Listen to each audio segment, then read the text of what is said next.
شروع کرتا ہوں رب ذوالجلال کے بابرکت نام سے جو بڑا مہربان اور نہایت رحم فرمانے والا ہے۔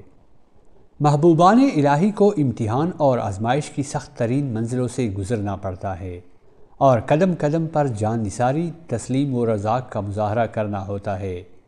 امت مسلمہ کا اجماع ہے کہ اللہ تعالیٰ کے بعد تمام مخلوقات میں انبیاء کرام علیہم السلام کا مرتبہ ہے، اور وہی اللہ تعالیٰ کے سب سے زیادہ قریب و قرب ہیں، جو اللہ تعالیٰ کی طرف سے بھیجی گئی آزمائش پر پورے اترے، اور انہوں نے اللہ تعالیٰ کی رضا اور خوشنودی کے لیے رب کریم کے ہر حکم کے سامنے سر تسلیم حمد کیا۔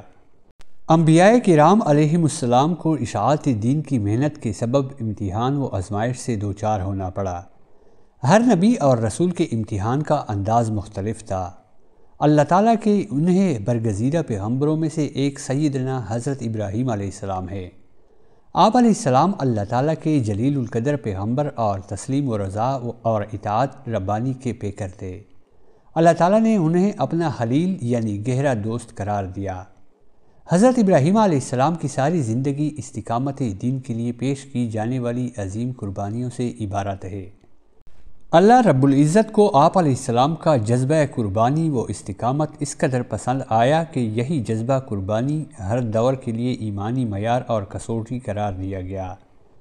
آپ علیہ السلام ہر امتحان و آزمائش میں کامیاب و کمران ہوئے، یہاں تک کہ عقیدہ توحید بیان کرنے اور بت شکنی کی پاداش میں آپ علیہ السلام کو بادشاہ نمرود نے آگ میں ڈالا تو آپ علیہ السلام عظمت دین اور عقیدہ توحید کی سربلندی کے لیے پوری طرح ثابت قدم رہے۔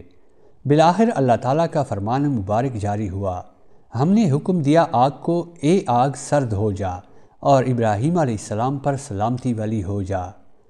شاعر مشرق علامہ محمد اقبال نے اس حقیقت کو بہت خوبصورت انداز میں بیان کیا ہے۔ آج بھی ہو جو ابراہیم کا ایمان پیدا، آگ کر سکتی ہے انداز گلستان پیدا۔ ابھی یہ آزمائش ختم نہ ہوئی تھی کہ اس کے بعد اپنے لخت جگر حضرت اسماعیل علیہ السلام اور بیوی حضرت ہاجرہ کو فاران کے بیابان میں چھوڑنے کا حکم ملا۔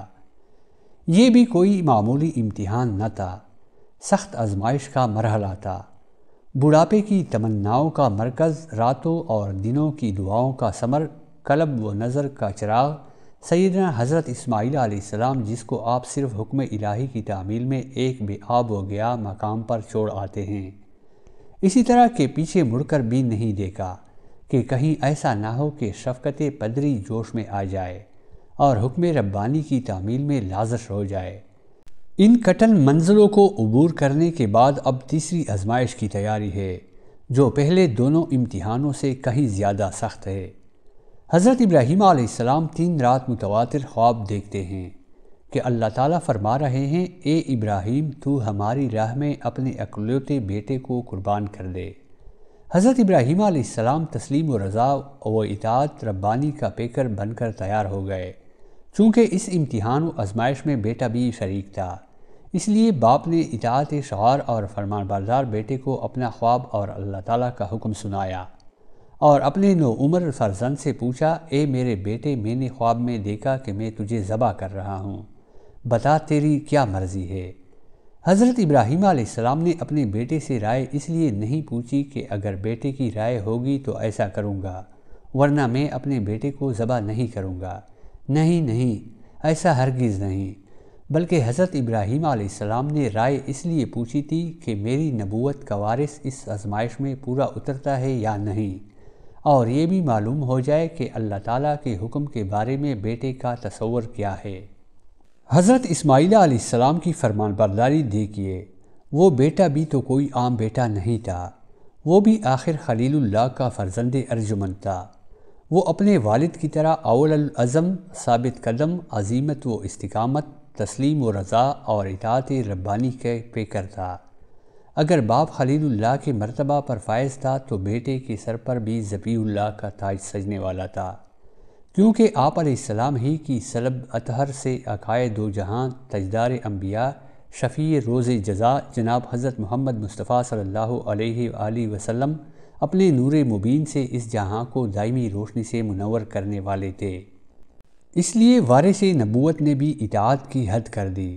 آپ علیہ السلام نے اپنے باپ کے آگے سر کو جھکا دیا اور یہ بھی نہیں پوچھا کہ ابا جان مجھ سے کیا جرم سرزد ہوا ہے، میری خطا کیا ہے جو آپ مجھے موت کے حوالے کرنے جا رہے ہیں، بلکہ قربان جاؤں اس بیٹے پر جس نے نہایت عاجزی و انکساری سے اپنے باپ کے آگے گردن جھکاتے ہوئے جو کلمات اپنے زبان سے ارشاد فرمائے وہ قیامت تک نسل انسانی کے لیے مشعل راہ بن گئے۔ چنانچہ آپ نے ارشاد فرمایا، اس بیٹے نے کہا، اے ابا جان آپ وہی کیجئے جس کا آپ کو حکم دیا گیا ہے، انشاءاللہ آپ مجھے عنقریب صبر کرنے والوں میں سے پائیں گے۔ یہ فیضان نظر تھا یا کہ مکتبہ کی کرامت تھی؟ سکھائے کس نے اسماعیل کو ادب فرزندی؟ اے ابا جان میں روؤں گا نہیں، اور نہ ہی میں چلاؤں گا، اور نہ ہی آپ کو اس کام سے منع کروں گا۔ اب آپ چلیے اور اس حکم کی تعمیل میں دیر نہ کیجیے، انشاءاللہ آپ مجھے صبر کرنے والوں میں سے پائیں گے۔ اب آگے بڑھ کر حضرت ابراہیم علیہ السلام نے اپنے بیٹے کو پیشانی کے بل لٹا دیا، اور حضرت اسماعیل علیہ السلام نے اللہ تعالیٰ کے عشق میں اپنی گردن مبارک زمین پر رکھ دی، اور باپ نے چھری کو چلانا شروع کیا تو آسمان دنیا کے فرشتے پہلی دفعہ اطاعت خداوندی اور تسلیم و رضا کا یہ عالی شان منظر دیکھ کر ششدر رہ گئے۔ قریب تھا کہ چھری چل جاتی، لیکن اللہ کریم کی طرف سے ندا آئی، اے ابراہیم تم نے خواب کو سچ کر دکھایا، یہ ایک بڑی آزمائش تھی، تم اس میں کامیاب ہوئے۔ اور اللہ تعالیٰ نے جنت سے حضرت اسماعیل علیہ السلام کے بدلے قربانی کے لیے ایک دمبا بھیج دیا، اور یوں یہ سنت ابراہیمی قیامت تک ہر صاحب استطاعت پر واجب کر دی۔ حقیقت یہ ہے کہ حضرت ابراہیم علیہ السلام کی جانب سے برگاہ خداوندی میں حضرت اسماعیل علیہ السلام کی یہ قربانی ایک عظیم اور یادگار قربانی تھی، جس کی مثال دینے سے آج تک دنیا قاصر ہے۔ چشم فلک نے بھی اطاعت الہی کا ایسا منظر نہ دیکھا تھا۔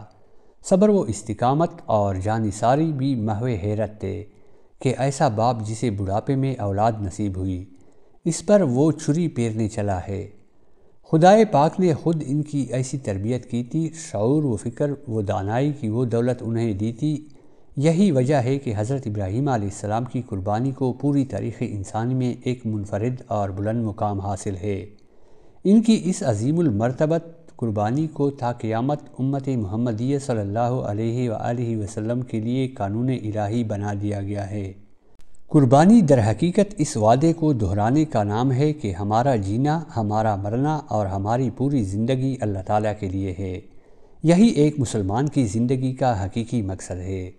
بندگی کے اظہار کے لیے کسی بھی قسم کی قربانی سے دریغ نہ کرنا بندہ مومن کا شیوا ہے۔ قربانی کا مقصد اصلی تقویٰ اور پرہیزگاری کا حصول ہے۔ قرآن مجید میں ارشاد باری تعالیٰ ہے، خدا تک نہ ان کی قربانی کے جانوروں کا گوشت پہنچتا ہے اور نہ ہی خون، بلکہ اس تک تمہاری پرہیزگاری پہنچتی ہے۔ عظیم سنت ابراہیمی ہمیں اس بات کا درس دیتی ہے کہ ہم دین کی عظمت و سربلندی، اسلام کی ترویج و اشاعت، اعلاء کلمت اللہ، اسلام کی بقا اور امت مسلمہ کے اتحاد کے لیے کسی بھی قسم کی قربانی سے دریغ نہ کریں۔ بلا شبہ جذبہ قربانی کا شوق برگاہ الہی میں ہمارے تقویٰ کا اظہار اور قرب الہی کا ذریعہ ہے۔ پیارے دوستو، اگر آپ کو یہ ویڈیو اچھی لگی ہو تو برائے مہربانی ویڈیو کو لائک اور چینل کو سبسکرائب کیجیے۔